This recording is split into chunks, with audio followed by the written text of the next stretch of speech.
Hola, ¿cómo estamos? Pues vamos a seguir hablando de la historia de España. Aquí vamos a irnos dando cuenta que a través de todo este caminar que tenemos de los acontecimientos que han sido, vamos a ir marcando todo esa cosa que va a quedar grabada en la literatura española y que va a suceder en el siglo de oro, que comprende desde el siglo XV, XVI y XVII, en el que va a marcarse, aunque son 3 siglos, se le denomina el siglo de oro porque ahí tiene todo el conocimiento en la literatura española. Aquí nos vamos a ir dando cuenta cómo a través de esta expansión, ya en esa época Jorge Manríquez va a recibir toda esa herencia que habían dejado, pues tanto árabes como moros, que era lo mismo, que así se le denominaba en España a los árabes, se le llamaba moros, ¿sí? De todo ese guasaje, y que va a comprender y quedar plasmado en los versos que él hace al mencionar la muerte de su padre. Y va a ir quedando plasmado todo eso en la época del medievo. Aquí vamos a ir viendo cómo todo ese esplendor español, toda esa jerarquía que habían ellos adquirido en los mares, toda esa expansión imperial pomposa que va a ser España, en su parte que le corresponde, que también ya había pasado tanto en Inglaterra como en Francia, y que van a tener ellos un auge, pero que la población, el pueblo, no va a recibir, no le va a tocar nada de esa riqueza. Aunque Felipe II había tomado un poco en serio pues de exaltar las virtudes, en ese afán de obtener ese poder, ese dinero en la literatura, que se va a ir haciendo en una forma de inmortalizar todos esos conceptos.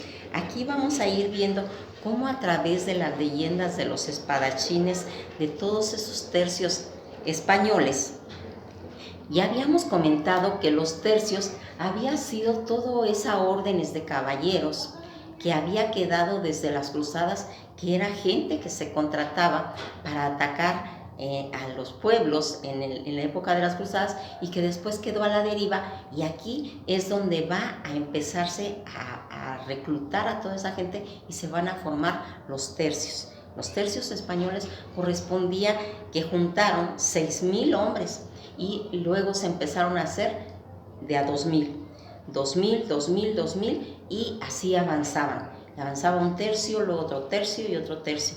Y ese concepto se quedó, pues toda esa mentalidad de espadachines, de caballeros, de tercios, va a ir marcando la conducta a nivel psicológico español. Esto va a tener como consecuencia que la mayoría pues eran militares, y cuando eran viejos se hacían curas por el afán de conseguir una pensión para sobrevivir.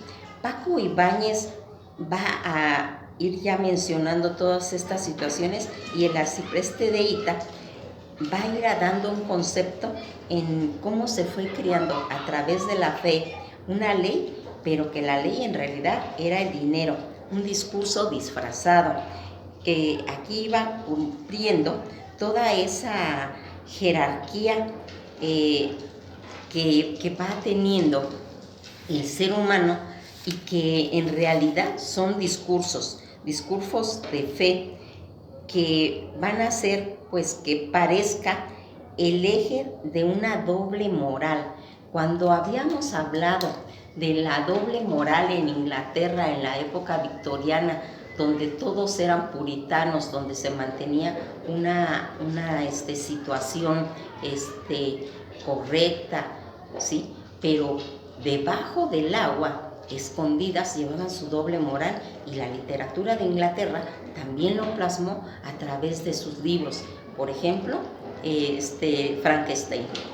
Y aquí vamos viendo cómo todos esos monstruos que se van armando con pedazos, y que es la conducta moral del ser humano, plasmada en la literatura inglesa, pues aquí también va a tener esa situación. Aquí la literatura española va a decir que todo está bien, que todo está normal, que todo es caballeresco, que viene Don Quijote, que vienen toda la gente que anda buscando aventuras, y que sin embargo los únicos que se atreven a hablar de lo que realmente está pasando en España es la literatura picaresca. En esta literatura picaresca que nosotros nos vamos a ir dando cuenta cómo va haciendo toda esa descripción de lo que el pueblo realmente estaba pasando y que realmente hacen lo que tienen que hacer, mas no lo que quieren hacer. Y se complican, y esto va a dilatar más de 6 siglos, porque en este mismo momento sigue pasando lo mismo, el mismo género. Esos versos monacales encima de la cruz y de la espada, lo que parece ser disfrazado, esa expansión de tantos, de lo que les comento, de esos tercios, que va a querer que siga esa misma forma de pensar, que ya no funciona. Aquí se va a ir viendo cómo se van a ir haciendo todo el mundo entero, teniendo conceptos disfrazados, y aquí va a venir a sobrevivir un personaje. Ese personaje es el Lazarillo de Tormes, ¿sí? Este Lazarillo de Tormes, ¿sí?, en el cual nosotros nos vamos a ir dando cuenta de que el Lazarillo de Tormes vamos a encontrarnos descrita la forma de vida que llevaba gran parte de toda esa sociedad española, en la que se marca una injusta diferencia de clases. Fue por esto que los escritores de esa época encontraron ese género picaresco que realmente se atrevía a decir lo que el pueblo estaba viviendo, ese pueblo que vivía el día a día, el que tenía que sobrevivir, cómo lo hacían, de una manera de exponer quejas y en cierta forma opiniones. La Inquisición mandó a expulgar todo el texto de Lazarillo de Tormes. En 1573, pues el éxito de esta novela, varios eclesiásticos quedaron muy mal parados a causa de su vida licenciosa, pero esto no logró evitar las siguientes que circularan las versiones íntegras, y sobrevivió. Este libro sigue siendo vigente en la actualidad, la forma de cómo se piensa en la actualidad y los intereses que despiertan al lector, ese gran interés de conocer las vivencias de Lázaro, que a pesar de algunas son tristes, la mayoría son amenas y tal vez llenas de picardía e ingenio. Aquí fíjense, Tormes es el nombre de un río, y él lo va a tomar como, pues se puede decir, como apellido, porque antes así se destilaba. Antes, por decir, San Francisco de Asís era del lugar donde era Jesús de Nazaret. Entonces, así era como se podía reconocer, que no habían apellidos. Y entonces, al hablar del Lazarillo de Tormes, estamos hablando del nombre del río. Este libro, que se va a publicar por primera vez en 1554 con el título de La vida de Lazarillo de Tormes y de su fortuna y adversidades, de autor anónimo, y gracias a esa soltura de su lenguaje y gracias a su picardía pronto se hizo muy popular. Fíjense que aquí va a pasar una conducta en el pueblo español.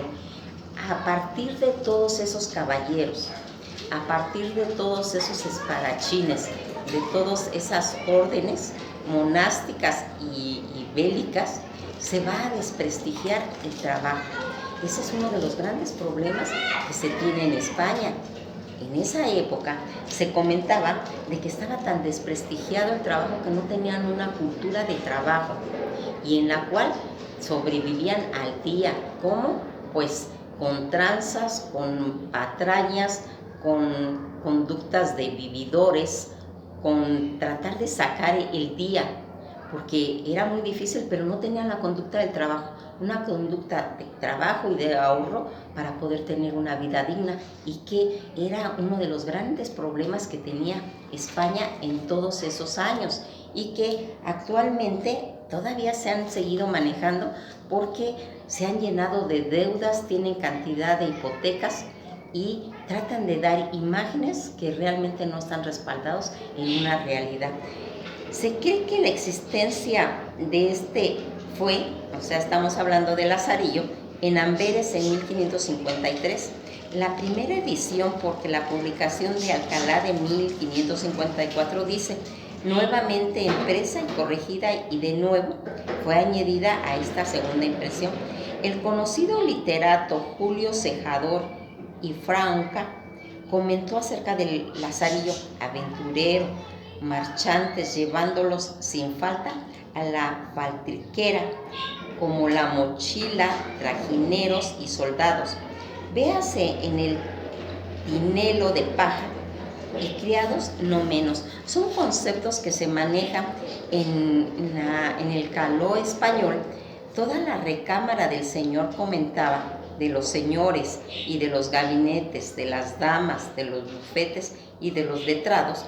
Comentaba en un pasaje del libro del Lazarillo, dice que los españoles solazábase con una leyenda hallada y pintada en el vivo en diminuto cuadro, las costumbres sobre todo los pordioseros, los clérigos y los hidalgos, y que se reducían de manera viviente en aquellos tiempos a extraer y a pretender que por medio del lenguaje castellano, como una de las maneras más sencillas de cartilla, entonces se estrenaba y se entretenían en el cantón. Fíjense en cómo vamos a irnos dando cuenta cómo el Lazarillo de Tormes va a ir marcando la conducta en que el pueblo de español vivía, ¿sí? Era una forma como de denuncia, de decir, en realidad así se está viviendo, así es la conducta española, y que todo este género picaresco pues va a ser.